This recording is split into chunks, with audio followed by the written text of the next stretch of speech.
Hi everyone, welcome to the Data Protection Made Easy podcast. Today was GDPR news, and as always, I'm joined by Caine. Hi Caine.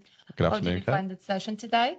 It was really good. GDPR news sessions are my favourite ones, to be honest with you. They feel a little bit more relaxed. I feel like we kind of just go with the flow, and we get to talk about loads of different stuff and go on loads of very random tangents. I particularly enjoyed talking about the ICO, as always with me, looking at their new structure for handling complaints and if we think that would actively be effective, as well as having a look and discussion about some of the new doer commencements that have been brought out as of yesterday. So all in all, I thought it was a very enjoyable session. What about you, Caine? Yeah, it was very good. We had a lot of interactions and engagements with people, which I appreciate a lot. We spoke as well about previous cyber attacks that happened with Jaguar and even others in the past, as well as some episodes that happened in China related to AI, robots, and hidden cameras in hotel rooms. But I will leave it to the episode. I hope you like it, and happy Friday. Welcome to another episode of the Data Protection Made Easy podcast. GDPR radio session today. So as you guys know, and if you don't, we'll just be having a little bit of a run through of the news of the week and what we've seen in the week, and as well as some things tailored around DPP as well, because we've had some DPP stuff going on this week. So it's been quite exciting. As I say, a few housekeeping bits and bobs. As I mentioned with the AI bots, we will be removing those as Miles sees them. So again, if you're concerned, we'll make sure that those are being removed. And then also that this session is just as much your guys as it is ours. So please feel free to put your hand up, get yourself involved. I think a couple of people had their hand up last session. Just because of the new setup, we can't see it. So I'll be waiting for Miles to give me a nod, basically. But please, feel free to get involved as much as you can. But yeah, there we are. Just to give it a little start, Kate. How was your week? About your CPE credits. You can. My bad. I'm giving you feel running now. Yeah, you can also claim CPE credits for the session, which we have a video about up on the YouTube channel that we just launched as well. A little shameless promo there. Mm-hmm. So if you're not doing so, please make sure you do so. A really great way to claim those CPE points. Have I covered everything now? To check. I'll see. Well, how was your week, Kate? Was it okay? Yeah, it was a very good week. Of course, giving kind of a highlights for our STES events yesterday. It was in Leeds and it was absolutely amazing. I really enjoyed it. A lot of you, I can see a couple of familiar names now that were there with us yesterday, and it was great. Not only to finally give kind of faces to the names that we are used to see here in the podcast, but as well to kind of held very interesting questions and the discussions that we held. And we had a very, very special guest, Sean Green, that I think I saw a name as well popping up here in the podcast. Hope so. She was amazing. Gave us a very, very good view about how Yorkshire Housing is dealing with these stairs regulation, and what is the project plan and how they are managing it. Sean, you were absolutely brilliant. So thank you so much for coming, and thank you for everybody who made the time to come to attend in Leeds yesterday. We are really, really keen to do more stuff like that, especially based on your guys' feedback, and hopefully being able to get some more feedback from the guys who attended would be fantastic to get a gauge of, if we are going to do more of these anyway, just as a general stance, but the appetite for further sessions and what those may be. Again, really appreciate you guys taking the time out of your week to come join us, and we hope that it was a very valuable session for you guys who did attend, and for those who didn't and would like to see what we've been speaking about in that event. Just watch this space for a little bit of time, that we will be producing plenty of stuff on that in the near future. Okay. Keep your ear to the ground, and I'm sure there'll be something out shortly. Yeah. I mean, I think we are trying to convince here the kind of the management team to launch some events near London. That would be great, particularly now around the implementation of the doer yesterday. So a couple of big things that happened yesterday while we were in the event. Apparently, there were 41 changes, weren't there? They were implemented yesterday from the doer. I mean, the big ones actually, like all the soft opt-in for charities, anything around the SARS, anything about it would everything was implemented yesterday. So probably we should have like an event just to talk about those. Yeah, I mean that was kind of the plan, wasn't it? Yeah. And then that this kind of popped up out of nowhere, which which I expected to a degree. Yeah. But yeah, pretty much most of the commencements have all been passed now, apart from a few that are still waiting around June, July time. I think predominantly the complaint stuff we're still waiting on. Yeah. Which I don't know if it does make sense. I guess it does. But the soft opt-in for charities is something that I'm watching very closely at the moment, and I'm very intrigued to see what the next couple of weeks have in store for charities. Yeah. If any organisations are sort of actively ready to take that step now, or if they still want to take a little bit more time. I know we've kind of referenced, as we've been sort of going back and forth on this case, that like it may be a little bit harder for certain charities to actually change their whole marketing strategy. So I would really be intrigued to see how organizations are going to be moving forward in light of this now. You know, that is quite interesting as you're mentioning that. I have, between last week and the beginning of this one, I had a couple of meetings with some clients of ours that are charities. And they actually are very keen to kind of rely on soft opt-in because obviously makes things in theory much easier. But there were a couple of things that they make their life a little harder in terms of actually what are the systems that they have in place. So we were trying to figure it out in practice. How can we, for example, for the costumers and the donors and supporters that they send email marketings and any direct marketing, that they're already relying on consent and historic, etc. How can the system have the opt-out mechanism? How can we kind of differentiate between the ones that rely on consent or then legitimate interest of soft opt-in, etc. And we realized in the end of the day that unfortunately in practice, it was not very easy. It was not very easy because the systems, these two that they're very internal systems for them, they did not have a by default, very easy kind of settings to actually make this difference. So now we are trying to understand, okay, so do we need to do everything again? Because in the end of the day, as we saw from the ICO guidance, that is not accepted the retrospectively use of like opt-out and stuff. So I think I think this is a massive thing. I'm very keen to understand how actually in practice this will be used. And again, this will be something that we definitely will explore lots in here in DPP, I'm sure, with our clients. Yeah, for sure. I mean, I think one of the things for me in relation to the recent commencement is it was slightly surprising to me, still due to the lack of basically anything that we've had from the ICOs of recent in terms of any of these things. I know we had the soft opt-in stuff recently, which I thought was actually pretty okay. You know, it's rare I praise the ICO, which maybe I'm a little bit harsher than I need to be. But yesterday, that every single time I was just saying how useless the ICO could be. Maybe I sound like a little bit of a one-trick pony. But yeah, no, I think we're still waiting for anything of real substance, to be honest with you, especially in relation to some of the other things. I mean, I think there's a lot of changes that are very black and white. What you see is what you get.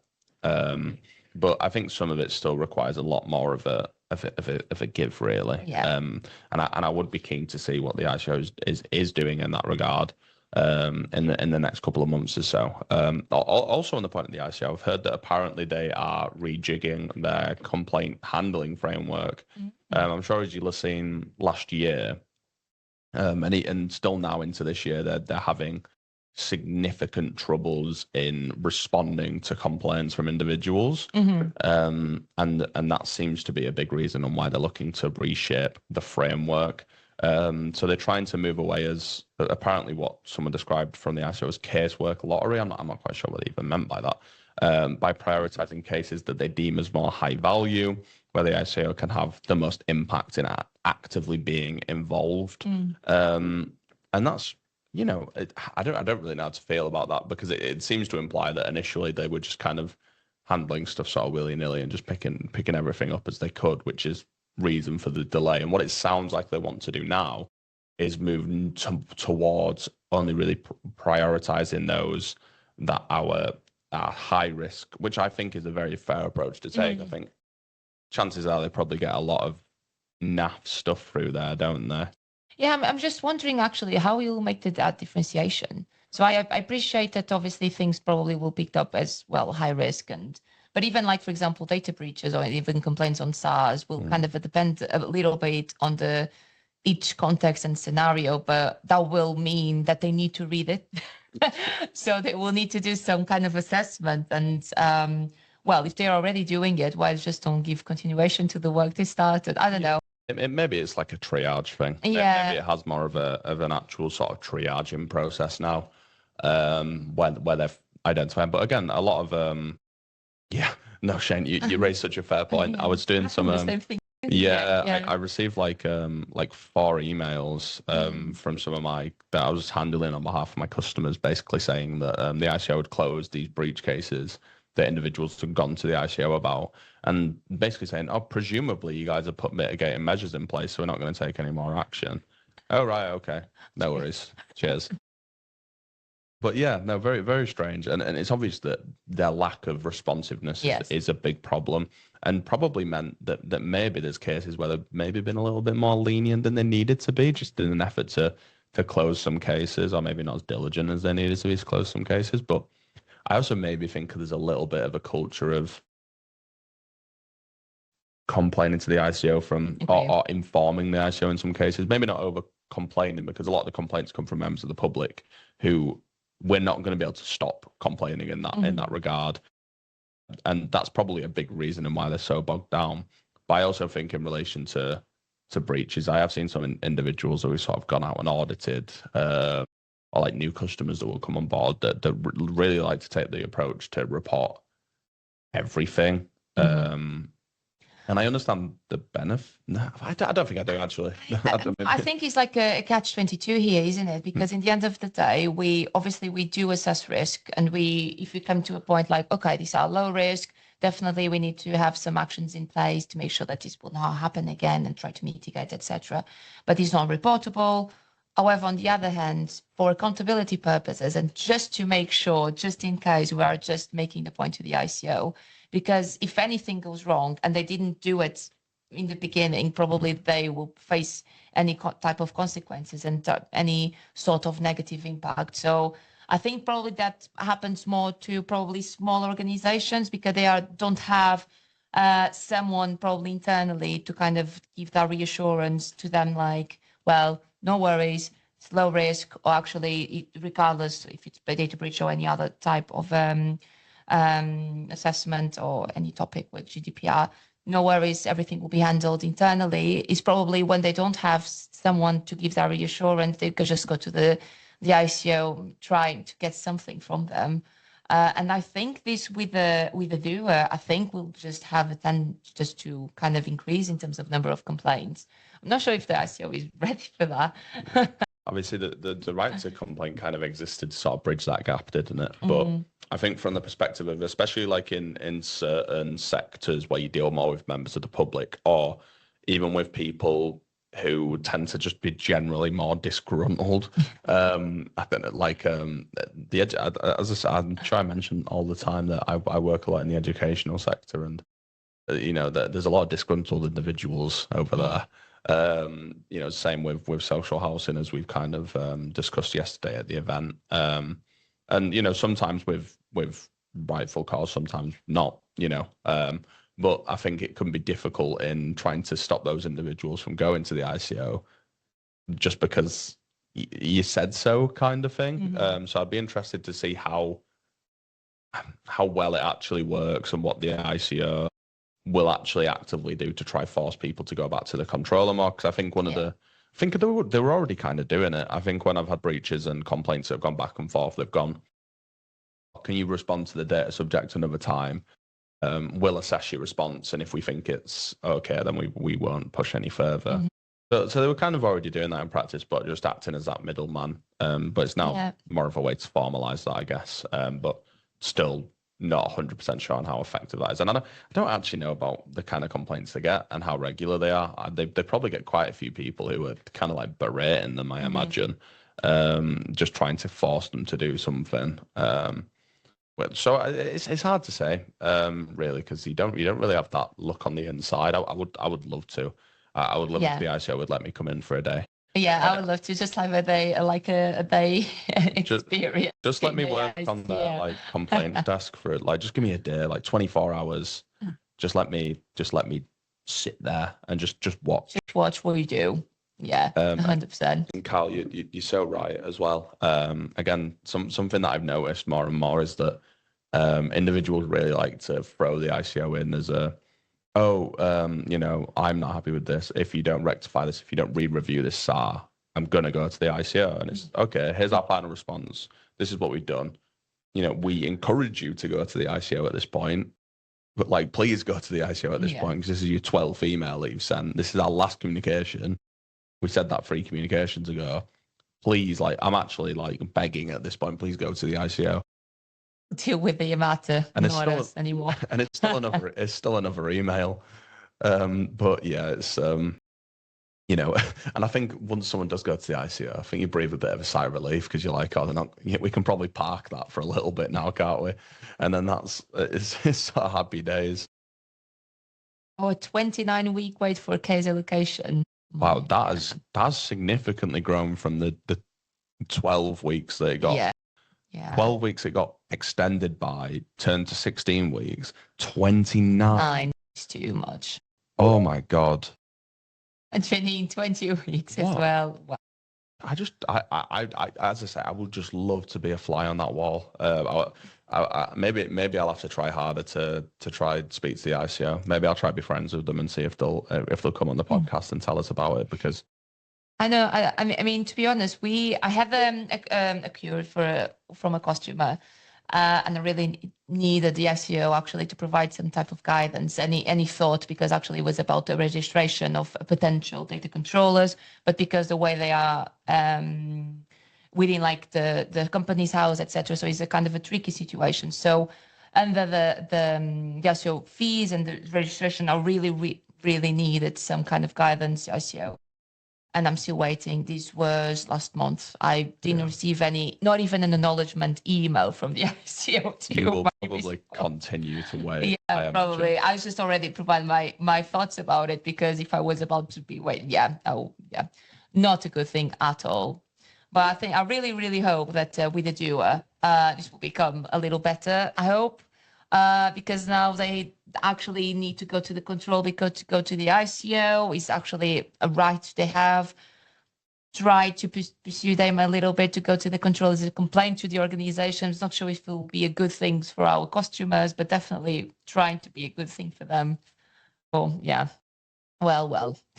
Yeah, they're not exactly the beacon of guidance and hope in the data protection sector. But they're very quick to put very rigid regulations and responses in place. It's you've got 14 days to respond back to this data subject. If not, we will get involved. Oh, okay. It'll probably take you 6 months to actually get involved in that, but okay. It's just like see how involvement will be. I'm actually wondering if it's just ICO, because the ICO, don't get me wrong, the ICO can have a lot of things that are bad, but in terms of guidance, actually, when we have the other data protection authorities, they are very involved. They have a lot of opinions, they have a lot of guidance. They are very involved. When we're comparing, for example, with the Portuguese one, it's not non-existent at all. Well, anyway, I'm just wondering if it's actually in terms of like these complaints and how things can be so delayed actually happen in other countries. I'm not sure if you have time. I really don't know. I never had involvement with other. Yeah, I'm not too sure. I know some of the bodies are pretty good. I think that the French one's okay. Yeah, the Spanish one's pretty good. Mm-hmm. I do like the Irish one very much. Yeah, I do like their guidance. But never heard about anything. But yeah, in terms of some other news, you have a few other really interesting bits. Because I don't want to bash the ICO for 45 minutes. Go stay here for hours. But I do have actually a couple of things that I would like to kind of put here. So finally, the ICO opened an investigation into X about the Grok AI. So they came to the conclusion that following some reports in the consultation process, I'm not sure if you remember, we discussed it a couple of weeks ago, that the Ofcom opened this investigation. Actually, the ICO then publicized, kind of made a public statement saying, well, we will be involved if actually, depending on the Ofcom views on this. And the reports came out a couple of days ago, and apparently they are very concerned about how the personal data is being used and the systems and the security measures in place. So the ICO now opened the investigation to see what they have in place and to understand how they can be fined potentially. Because in the end of the day, I think that will be the outcome, is how they will be fined. Again, I think for these kind of things, and particularly in this online world, is it fine? Is not enough? I don't think it is, because I think that after something is out there in the online, when you send something or you share something, even if it's not true because it was AI produced, what can you do? It's already out there, and all the harm on the reputation, image, any distress, all these immaterial damages they already caused, and it will be there for ages. Yeah. So a fine isn't enough. I mean, no. I think Elon Musk is plenty rich. You know, I'm sure they will fine. But I know, as we've sort of been saying in the past, I think since we've revamped the podcast, this has really been a prevalent news piece, is that, you know, we got to get some real serious sort of regulation. And it's very disturbing, isn't it? And I feel so uncomfortable with these things, because it feels a bit Black Mirror. Yeah, 100%. I really don't know. And actually, this links to other couple of news that we've seen before the podcast. It was, to be honest, both of them are China related. So one of them is related to, there was a couple that was in the hotel room, and he was having sexual relations with his partner in 2023. And apparently they found out that they were being secretly recorded. They found that there was hidden cameras along mirrors, fire alarms, and alongside like TVs and stuff. How did they find out this?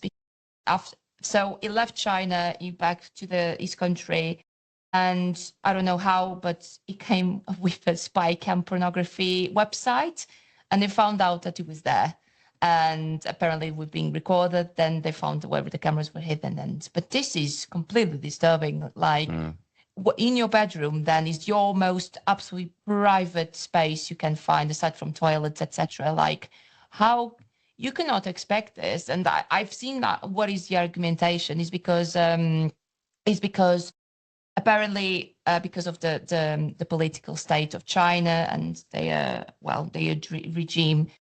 They are very aware of tourists, and they are scared that they are against the regime, and they are trying to do something against the regime. So they do prefer to have these kind of footage and recordings about these individuals, to make sure that if they do try to do something about it, they have something against them, that they can use it. But in the end of the day, here it was just a couple of people that actually they were just leaked, and they were in these spy cam pornography websites.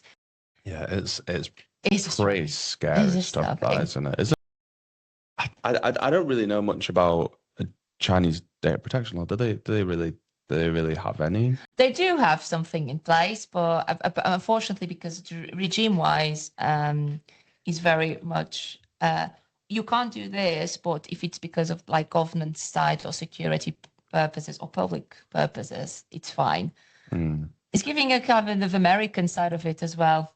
Yeah, it's really daunting. It's particularly daunting, and it's as people are mentioning in the comments, people having to go to the extent of bringing in tents in order to have some privacy in a hotel room, where privacy is something that is expected.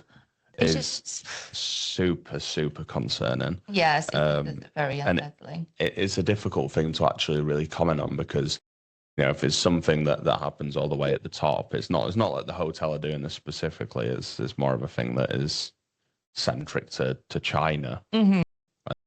It's just a very uncomfortable thing. And just yeah, it would make me very much think twice about going to China, to be fair. Yeah, no, I do agree with you. And I feel like, obviously, well, I'm not sure about you, but I'm quite involved within like on the social media, involved Instagram, TikToks, etc. I have obviously my personal account in there. And I come across when I'm like just scrolling as well, I shouldn't, but I do scroll a lot and potentially more in TikTok. And the amount of videos that comes up and making the point how to detect cameras in hotel rooms and in changing rooms, particularly like for travelers and tourists, is disturbing, because I can tell you for a fact there's several videos of women particularly saying, I found, oh, again, I'm not sure if this is actually true because she started to record and I'm not sure if she was the one putting the camera there. But I think, to be honest, for like the matter of fact, it's good for us to be aware that these things can happen. But I don't feel comfortable anymore to go out there and probably be in your hotel. Probably I'm staring the TV and wondering if that red light, instead of being like a turn on, turn off thing, is the camera. So I really don't know. The same goes for toilets. The other day, actually, this was news that was in Portugal, was like the ATMs.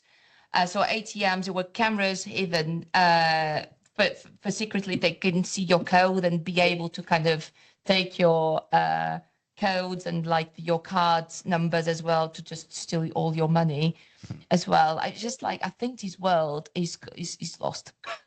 Lost of completely hope in here now. What? On a very bright note for Friday. We're only in February. Still got a big. I agree. We need an apocalypse. I think we just need a full reset. My nutritionist just said to me, "Okay, we need to start fasting." I think this world just need apocalypse just to reset, and then we'll be back to try to get to. Everybody's in good moods today, I can see.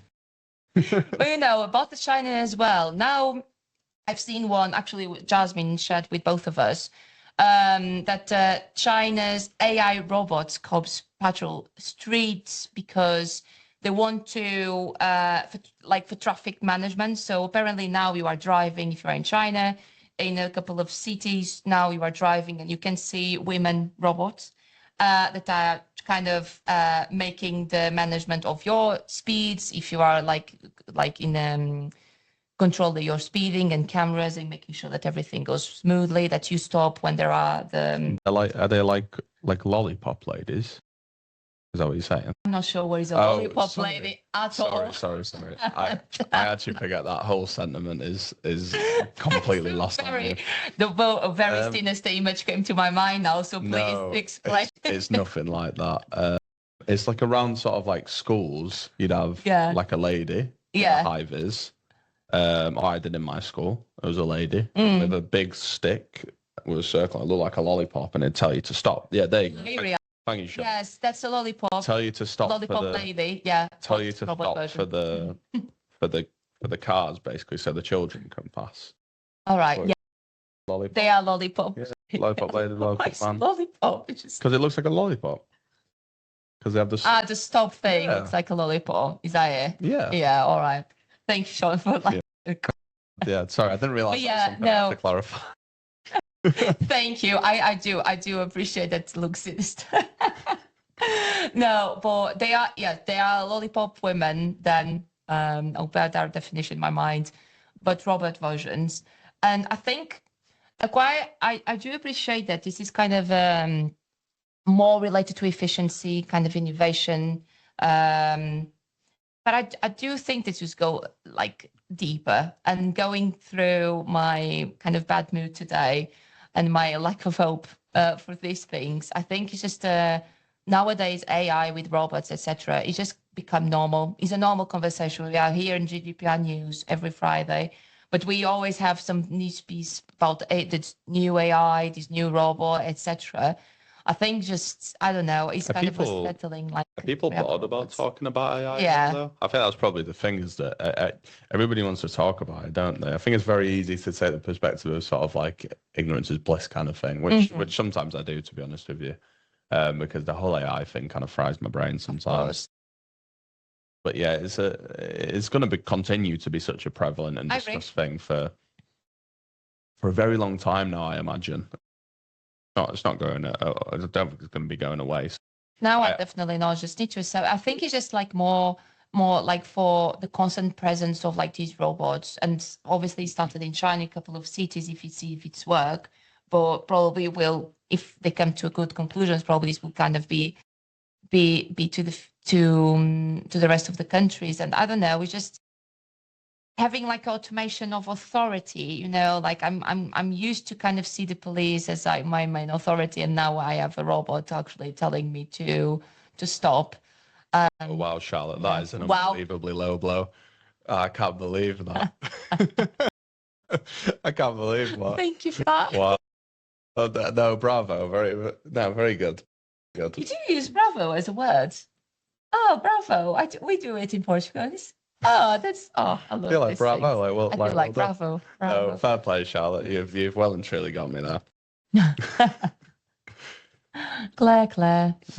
Yeah, but you had something about the Jaguar cyber attack, didn't you? Yeah, I don't know if you remember. I feel like it was ages ago now that we're talking about the cyber attack that impacted Jaguar and Land Rover as well, which who I think are one of the same. But they've posted that they've had basically their second major quarterly loss due to the fallout of their cyber attack that happened, which nearly cost them about 260 million, which is, a very significant chunk of money. Apparently, it dropped their revenue by about 39%, which is absolutely crazy. I think that's like pre-tax, potentially. That's lots of money. Lots of money. I think it really goes to show for the really big organizations how impactful these cyber attacks have been and were, especially last year. Last year just felt like the year of sort of cyber attacks. Felt like such a prevalent thing. I know we're only in February. I actually expected like more news in that regard for other organizations. It seemed like something that was popping up more often. Yeah. But it was. Because one after the other was the Marks and Spencers with the Jaguar, like there were Tesco's, there were like one after the other cyber attacks just going through. Apparently leading to things like redundancies through Land Rover and Jaguar, which is obviously really sad. All in the event of basically bad actors going out and trying to harbor data and sell data is. It's a real problematic thing. And, there's no one size fits all security thing. There's no 100% secure security measure. Right. So I can't say, just make sure that if you take a data protection by design and default approach, this one won't happen, because that's just not true. These things will sadly happen as mature as your security frameworks may be. But the importance is on the stresses to be able to deal with that as effectively as possible and quickly as possible if it does happen. Obviously, I appreciate we're probably not speaking to people today who are from massive multi-million corporations like Jaguar. Maybe we are, if you ask. Say hi. But yeah, no, it's really sad, and the impact that it has on people is really severe, because it doesn't just happen to the business. It's not just the bigwigs losing the money. It's going to trickle all the way down naturally, and it's going to be affecting the everyday folk, which is always going to be worst case scenario in things like this. No, I think you're making a very good point. I think it's a good thing to remember that cyber attacks and cyber incidents is just not just technical problems that happen in terms of security measures. Actually, they will kind of translate in kind of business risks. Redundancy was mentioned, even like financial consequences as well, obviously, and even reputation damage that will definitely be something now to look into if you are thinking to buy a car or something like that. But I think cyber attacks nowadays, again, is something that is just massive now currently, and just kind of makes a point and questions around, is it like the security measures until this very moment are still sufficient? Because probably they were a couple of years ago, but they need to be reviewed, and based on new processing activities and based on new stuff, you need to kind of review all the security measures and kind of as well liaise with your IT team to make sure that they are still applicable and effective. Yeah, and actually there was a Panera breach. Yeah. 5.1 million emails, name and addresses. So what's Panera? Am I out of touch? Yeah? I don't. I've really. I'm just having a look now. Yeah. Charlotte, what is the Panera? Yeah, play. Sorry for the ignorance. I'm not sure if actually. Is it coffee? It looks like Panera's American fast food. Yeah, it's like American fast food, like bakery. So like a lot of like American people will be talk about like Panera bread and things like that, but it's like a fast food bakery place. And basically it was just like I think it's 5.1 million people have been affected by it. Wow. Because it was a group called Shiny Hunters, which is just a brilliant name for, if you're going to attack someone, have a funny name. Yes. They very straight to the point. they usually is do. Is it a Pokemon reference? That's the first thing that came to my mind. I'm not mind. sure. That's what I was thinking too, especially because I've been seeing like a lot of those guys that do like the Pokemon. Anyway, sorry, that's me being chronically online. They I've just completely lost my train of thought. Yeah, they usually do vishing, and then they did this to bypass any multi-factor authentication, and then they just got into the accounts and they tried to ransom them. They didn't meet the ransom, so they just gave away all the information, and they tend to do that quite a lot. I think they've also targeted things like Match and OkCupid and things like that, but yeah, I remember hearing about the OkCupid stuff actually. Maybe that's why their name were ringing a bell. Yeah. I was like, oh, that rings a bell, but I don't know if it's just, again, I was thinking of Pokemon maybe. But yeah, that's really interesting. It seems like there's more and more like groups of these sort of bad actors, so to speak, who are trying to get ransom for this information that like quite glaring success as well. And obviously the fact that they're kind of like almost like a public like name, so to speak, is also like people that are being linked to all these other things that's occurring is very, very troubling to me. And 5.1 million is unbelievably substantial. That's and it seems like here there's emails, names, and addresses, which in the grand scheme of things is relatively low risk, but in terms of what they can actually do with that data, then is volume wise. Yeah, but we're looking in terms of like sort of marketing and stuff like that, like direct marketing without consent and in that regard. And then obviously I know it's in America, so the rules might be a little bit different. Getting access to that data still opens doors that people wouldn't have otherwise. So yeah, no, I think it's a real problem, and I think again, as AI grows, as security becomes more mature to try and respond to it, we're gonna see sadly more instances of this. I mean, I think obviously, like it is exactly like we're saying with AI, like our data now, I think, is more valuable than money currently. And every single bit that is happening, obviously, is happening majority to American companies. And we see, of course, that they are normally Chinese groups of individuals that are involved within these cyber attacks or Russian cyber attacks, etc. So I do think sometimes this on the background can be the Cold War again on the cyber attack. Are the massive things to do to kind of to have some leaks of data and to kind of create some corruption within like American companies and vice versa. I don't know. I think can be related a little bit because normally, at least with the information that we have available, normally that's actually the situation itself. I don't know. Yeah, but it's just disturbing as well. Not exactly our most positive episode of. Oh, I'm glad it's Pokemon reference at least. As weird as that sounds, but that's kind of fun at least. I think you're right, Charlotte. I think if you have a fun name, maybe looks at it in a bit of a nicer light. It's not too bad then. It's fine. But in relation to that, obviously, I appreciate that it's been maybe a little bit more of a dreary episode than usual. But we hope that all you guys did enjoy. And I think Miles has just thrown out because next week, as you know, is it Valentine's Day on Friday? On the start. We'll be doing our Valentine's Day special, me and Kate, as always, where we'll be talking about, well, it's complicated, it's called. We'll be looking at relationships with third parties and the GDPR.